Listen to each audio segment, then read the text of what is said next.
All right, Sean jumped in. He says, I too am a my truth hater. All right, this one, I'm going to do 3 words. This one might take a little bit of time. Here is the simple truth. I read it in my book and I speak it so eloquently. Fuck your truth.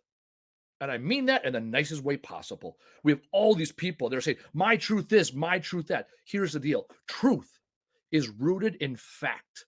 Now, you can have a perspective. Absolutely. You can have an opinion, which, like we know, everyone has one, and they're like assholes. Forget your opinion. Perspective. Articulate from this position, this is how I see the world. This is what I think. And when you can articulate your position, like in the military, your fighting position, when you can articulate that fighting position you're in, you're absolutely right. Now, can you explain to somebody what position you're seeing it from? And paint the picture from your perspective, how you see the world, how you see an angle. And then, are you willing to get out of your fighting position and go into somebody else's fighting position and be willing to hear their perspective? Because guess what? Your truth is also their truth. Fuck the my truth movement that we have in society today. Speak your perspective, articulate your position or your reasoning, and back it with facts. Facts are undisputable. Facts we can agree upon. Once we agree upon facts, you can still have a different perspective. There's nothing wrong with that.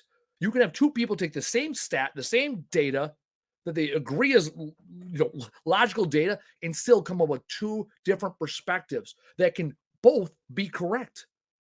That's the other thing. You have your perspective, and I tell people all the time. One of the jokes I make is people are like, "Oh, I've heard about you, or people have told me about you, or I've seen you online." And the first thing I say to everybody is, everything people have told you about me, everything you think about me, is absolutely true because it's your perspective. Some people see this book, Words Fucking Matter, and it offends them. Oh, it's offensive. Okay, fine. You're offended by it. You have that right. Doesn't mean that I'm offensive because some people it isn't. I had this opportunity today. I was on the morning blend here in Milwaukee, and I sat next to a woman before I got on the show, and she wrote a book about family secrets and suicide. She lost 2 of her siblings to suicide. She's 66 years old, nice older woman. And I said, I also wrote a book. And she goes, what's it called? I go, Words Fucking Matter. And I said it just like that. And this nice, sweet woman looked at me and she goes, words do fucking matter. And it's good that someone finally said it. She was not offended. She wasn't upset. She appreciated that I said something and she agreed with it. Now, will she go out there and write a book about words fucking matter? Probably not. Does she drop F bombs at the Thanksgiving table? I doubt it. And she's still willing to meet me where I was. And we found a common place. And we talked about the challenges of suicide and how it's affected our lives. Why? Because from her perspective and my perspective, we both agreed that words do fucking matter. So instead of having this my truth generation, this my truth ideology, instead eliminate that shit word. Thank you, Taylor. Taylor, my producer, dropped that in there. Shit words that do not serve.